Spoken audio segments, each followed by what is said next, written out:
뉴욕에서도 변종 코로나 바이러스의 감염 사례가 보고됐습니다. 기상이 걸린 주 보건당국은 해당 감염자의 경로를 추적 조사한 결과를 바탕으로 주민들에게 주의를 당부했습니다.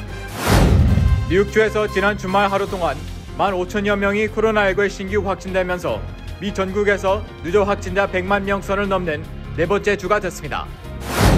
한인 2세 아트장 씨가 한인 최초로 뉴욕 시장에 출사표를 던졌습니다. 한국 외교부가 재외 국민 보호를 대폭 강화하는 내용의 영자 조력법 시행 지침을 발표했습니다. 뉴욕주의 한 수녀원에서 집단 감염 사태가 발생하고 감염자 중 9명이 사망한 사태가 발생했습니다.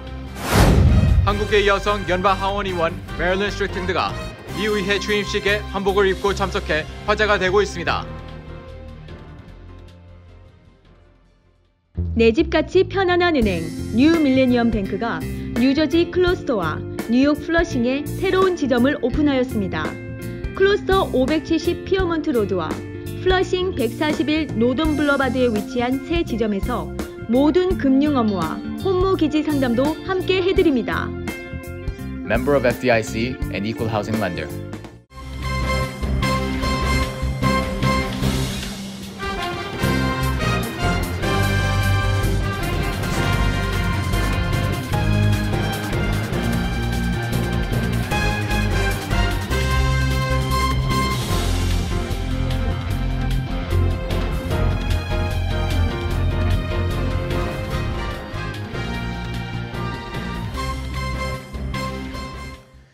여러분 안녕하십니까? KBTV 뉴스 9 이창원입니다. 뉴욕에서도 전염성이 약 70% 이상 더 강한 것으로 알려진 변종 코로나 바이러스의 감염 사례가 보고됐습니다.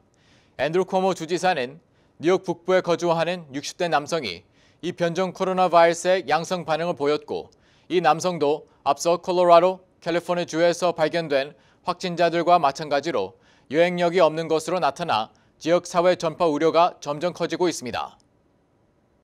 앤드루 쿼모 주지사는 오늘 오후 사라토가 카운티의 한 남성이 지난달 영국에서 처음 발견된 코로나 바이러스 변종에 대해 양성 반응을 보였다고 밝혔습니다. 쿼모 주지사는 이 남성이 브로드웨이 404번지 팍스 보석성과 접촉한 사실이 있다며 12월 18일부터 24일까지 이 보석상을 방문했던 사람들에게 즉시 검사를 받으라고 조언했습니다. 또 주 정부가 이미 매장과 관련이 있는 3명 이상의 다른 사람들이 아프다는 것을 알고 있지만 아직 이 새로운 변종에 대한 감염 여부는 확인되지 않았다고 주지사는 전했습니다. 미국에서는 최초로 영국 변종 바이러스 사례가 12월 말 콜로라도의 보건당국에 의해 발견됐으며 이후 캘리포니아, 플로리다 등 최소 3개 주에서 변종 바이러스 감염이 확인됐습니다. 미국 내에서 B117으로 알려진 영국 변종 코로나 바이러스에 확인된 사례는 여전히 낮지만 전문가들은 그 수가 훨씬 더 많을 것이라고 예상하고 있습니다. 전문가들은 새로운 변종으로 인해 바이러스가 더 쉽게 퍼지지만 중증으로 갈 확률 또는 사망률이 더 높다는 증거는 아직까지 나오지 않았습니다. 변종이 처음 발견된 영국에선 국가 전역에 봉쇄령이 내려졌습니다. 영국의 전국 전면 봉쇄 조치는 지난해 3월과 11월에 이어 세 번째입니다. 한편 쿼모 주지사는 오늘 기자회견에서 백신과 관련한 사기 행각에 대해 형사처벌을 하겠다는 뜻도 밝혔습니다. 주지사는 백신은 어떤 사람들에게는 황금 같을 수 있다며 백신 배포 과정에서 사기 행각이 벌어진다면 그것은 범죄가 되어야 할 것이며 그렇게 하기 위한 법을 발의할 것이라고 말했습니다. 주지사의 이러한 발언은 뉴욕의 파커 커뮤니티 헬스 클럽 네트워크가 주 보건부를 속여 백신을 확보한 뒤 우선순위가 아닌 일반 대중에 백신을 공급한 정황이 있는 것으로 밝혀진 지 일주일 만에 나온 것입니다. 쿼모 주지사는 또 예정보다 느린 백신 접종 속도를 끌어올리기 위해 이번 주말까지 할당된 백신 물량을 소진하지 못하는 의료기관들에 최대 10만 달러의 벌금을 물리고 추후 백신 물량을 배정하지 않겠다고 경고했습니다. 뉴욕주에서 지난 주말인 토요일 하루 동안 15,000여 명이 코로나19에 신규 확진되면서 누적 확진자 100만 명 선을 넘는 네 번째 주로 기록됐습니다. 뉴욕타임즈 집계에서 어제 현재 캘리포니아 239만 명, 텍사스 179만 명, 플로리다 135만 명, 그리고 뉴욕 101만 명 등 4개 주가 누적 확진자 100만 명 이상을 기록하고 있습니다. 미국의 총 누적 확진자는 2,046만 명이며 전 세계에서 코로나19 누적 확진자가 100만 명을 넘는 나라는 1위 미국을 비롯해 모두 18개국입니다. 미국에서는 모두 35만 300명이 사망한 현재 뉴욕주가 3만 7,800명으로 주별 누적 사망자가 가장 많았습니다. 5월 초까지의 1차 확산 때 뉴욕주에서 평균 2,000명의 미국 사망자 대부분이 나왔으며 현재는 하루 전국 평균 2,300명이 사망하는 상황에서 뉴욕주 사망자는 130명 정도입니다. 한편 여행과 가족 모임을 자제하라는 요청에도 불구하고 새해 연휴 동안 항공 이용자가 코로나19 확산 후 최대를 기록했습니다. 크리스마스 새해 연휴 동안 지역 이동이 크게 증가한 것입니다.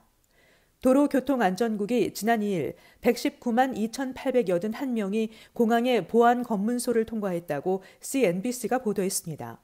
이는 코로나19 확산이 시작된 지난 3월 중순 이후 최대를 기록한 것입니다. CNBC는 지난달이 미국 코로나19 확산 후 가장 치명적인 달이었다고 지적했습니다. 존스홉킨스 대학의 집계에 따르면 미국에서는 매일 평균 2,600여 명이 코로나19로 사망하고 있습니다. 3일 기준 누적 사망자 수는 35만 1,302명에 달했으며 누적 확진자 수는 2,057만 7,177명이었습니다. 한인 2세 아트 장 씨가 한국계로는 처음으로 뉴욕 시장에 출사표를 던졌습니다. 미국 최대 은행 JP 모건 체이스의 국제법률부서 매니징 디렉터였던 장 씨는 인종 간 평등을 목표로 정치에 뛰어들었습니다. 오는 6월에 열릴 민주당 뉴욕시장 후보 선출 경선에 출마할 장 씨는 흑인 민권운동 때문에 아시안들은 좀 더 평등한 삶을 살고 있지만 흑인들은 아직 민권운동의 결실을 누리지 못하고 있다고 지적했습니다. 장 씨는 조지 플로이드의 죽음이 자신을 되돌아보게 된 계기가 됐다고 회고하며 자신의 능력을 이웃들이 실제 겪고 있는 문제를 해결하는 데 쓰고 싶었다고 전했습니다. 장 씨는 선거 결과에 자신감을 보이며 자신이 변화를 가져올 수 있는 후보이고 결국 자신이 여러 후보 중 주목받게 될 것이라고 장담했습니다. 현재 30명에 가까운 후보들이 날림한 상황에서 지난해 민주당 대선 후보 선출 경선에 참여했던 앤드루 양이 최근 여론조사에서 17%로 선두를 달리고 있습니다. 뉴욕타임스도 최근 이례적으로 장 씨의 출마 선언을 소개했습니다. 장 씨가 뉴욕 정관계에선 어느 정도 지명도를 갖췄기 때문입니다. 실제로 그는 아시아계로서는 처음으로 뉴욕 정가에서 적지 않은 영향력을 발휘하는 뉴욕시 선거자금감독위원으로 9년간 재직했으며 JP 모건 앤 체이스 일하기 전에는 유명 벤처 투자자였습니다. 장 씨는 자신이 한국인이라서 강하다며 다른 후보들과 차별화를 통해 승리할 것이라고 전했습니다. 한국 외교부는 재외 국민 보호를 대폭 강화하는 영사조력법 시행 지침과 새해 달라지는 영사 서비스를 발표했습니다. 재외 국민 보호를 위해 지난해 제정된 영사조력법이 오는 16일부터 시행되며 법안은 범죄 피해, 사망, 미성년자와 환자, 실종, 위난 상황 등 6개 유형별로 구체적인 영사조력 내용을 담고 있습니다. 영사조력법이 시행되면 해외에서 사건, 사고를 당한 한국 국민은 법률에 근거해 더 체계적이고 강화된 영사조력을 받을 수 있게 될 것으로 외교부는 기대했습니다. 재외공관장은 한국인 범죄 피해 사실을 인지하면 주재국 경찰기관에 신고하는 방법을 안내해야 하며 필요할 경우 주재국 관계기관에 신속, 공정한 수사 요청, 의료기관에 관한 정보 제공, 가능한 범위 내 변호사, 통역인 명단 제공 등 조력을 제공해야 합니다. 또 여권법 개정에 따라 내일부터 병역을 마치지 못해도 유효기간 5년의 복수 여권을 발급받을 수 있게 됩니다. 또 지난달 18일부터 온라인상에서 여권 재발급 신청이 가능하며 금융거래 시 신분증으로 활용되는 여권의 진위를 확인하는 서비스도 제공됩니다. 영사 콜센터 서비스도 개선됩니다. 무료 전화 앱을 통해 해외에서 통화료 없이 영사 콜센터 연결이 가능하며 카카오톡으로 실시간 상담도 받을 수 있습니다. 위치 정보 시스템을 활용해 민원인의 위치를 바로 영사 콜센터 상담원에게 전달할 수 있는 위치 기반 서비스도 시행됩니다. 이 밖에 모바일 앱인 영사민원24 앱으로 언제 어디서나 민원 서비스를 이용할 수 있으며 온라인 인증이 가능한 발급 대상 문서도 확대됩니다. 뉴욕주 알버니에 소재한 한 수녀원에서 집단 코로나19 감염자가 발생했습니다. 이곳에서만 감염자가 약 50여 명으로 추산됐고 이 중 9명이 사망한 것으로 알려졌습니다. 보도에 김은지 기자입니다. 뉴욕타임스는 지난 12월 한 달 동안 뉴욕주 알바니 근처에 있는 수녀원 세인트 조셉 하우스에 사는 100여 명의 수녀 가운데 50여 명이 코로나19에 감염됐고 이 중 9명이 사망했다고 보도했습니다. 양성 판정자 중 3명은 현재 치료를 받고 있으며 증상이 가벼운 5명은 격리 상태입니다. 이에 앞서 이 수녀원에서는 21명의 직원이 확진 판정을 받은 바 있습니다. 이 수녀원에는 은퇴한 수녀와 장기 의료 서비스가 필요한 수녀들이 거주하고 있는데 사망자는 84세 이상의 노인들이었습니다. 수녀원 관계자는 2차 팬데믹 기간 중 마스크 등 개인 보호 장비를 사용하고 격리 규정을 지키려 노력했지만 수녀님들이 밀폐된 공간에서 집단 거주하고 있어 바이러스 전파를 막기 어려웠다고 말했습니다. 한편 미시간주의 한 수도원에서도 최근 코로나 바이러스 감염 증세로 13명의 수녀가 사망했습니다. 뉴욕타임스에 따르면 지난 10개월 동안 요양원, 수녀원 등 집단 거주시설에서는 10만 6천 명 이상이 사망한 것으로 알려졌습니다. KBTV 뉴스 김은지입니다.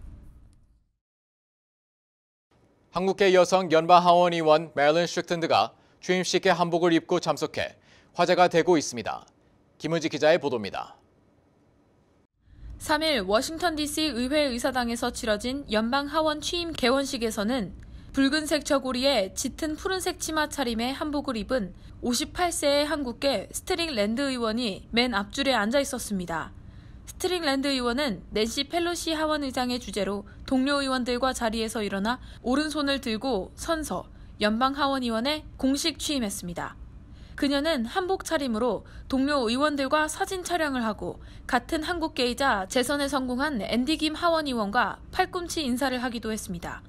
한국 이름이 순자인 스트릭랜드 의원은 이날 트위터를 통해 한국계 미국인이자 아프리카계 미국인으로서 한복을 입는다는 것은 개인적으로 깊은 의미가 있다고 털어놓았습니다.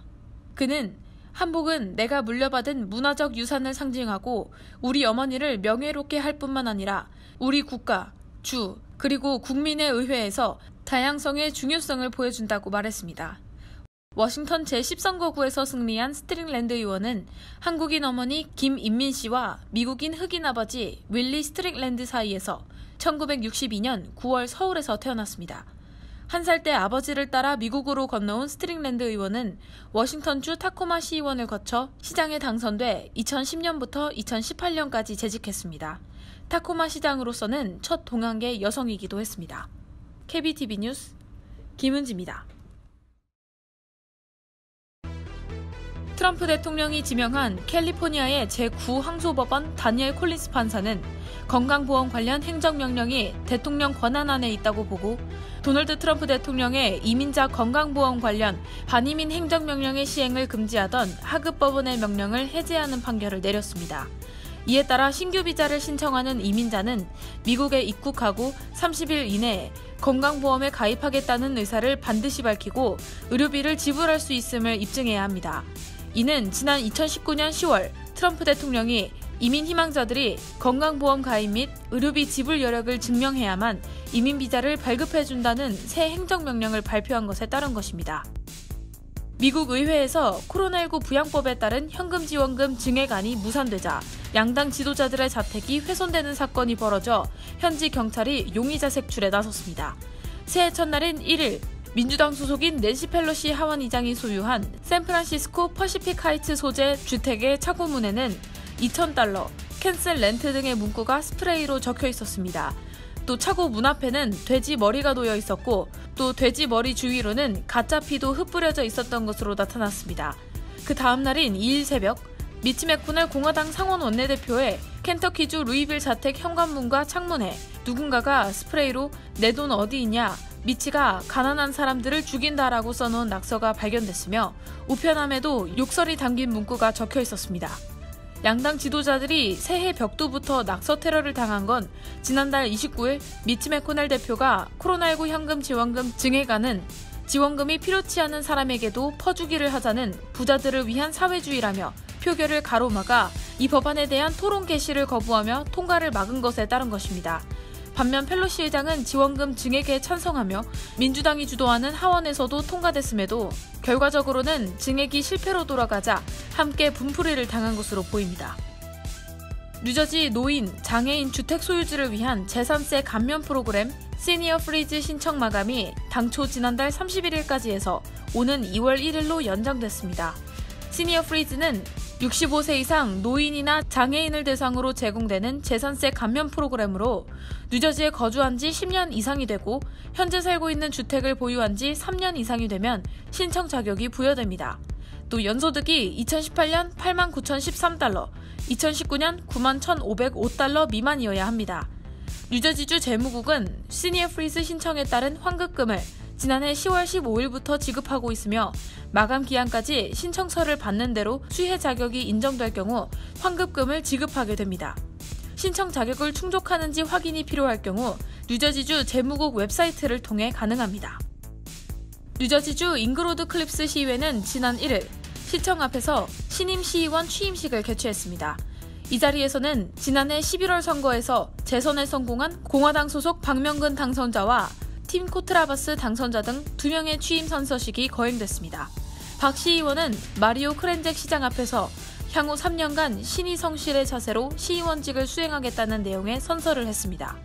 잉그루드 클립스는 지난해 11월 선거에서 공화당 후보 2명이 전원 당선됐습니다.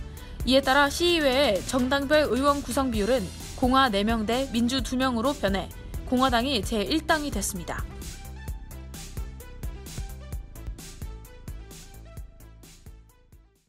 잠시 후 커뮤니티 브리핑을 전해드립니다.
이어서 환율과 증시 전해드립니다.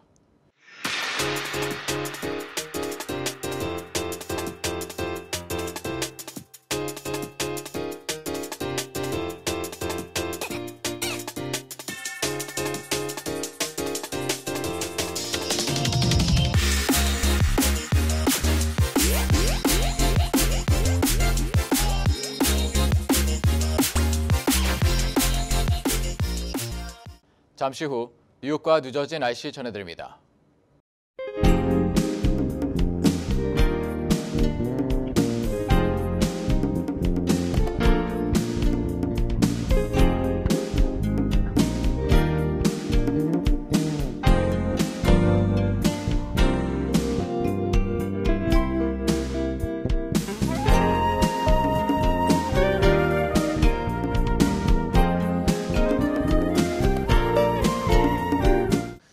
현재 뉴욕주 병상은 71%가 들어찬 상태입니다. 코로나19 환자들에 더해 변종 발에서 환자까지 급증할 경우 이들을 수용할 여력이 크지 않다는 의미입니다. 우리가 의료진이 아니더라도 병상을 차지하는 환자 수는 줄일 수 있습니다. 현재 뉴욕시에서는 10인 이상 모임 금지와 함께 식당 내 식사가 금지되고 있습니다. 생활 방역 규칙 지키기, 새해에도 계속됩니다. 오늘도 KBTV 뉴스9을 시청해주신 여러분 고맙습니다. 편안한 밤 보내시기 바랍니다.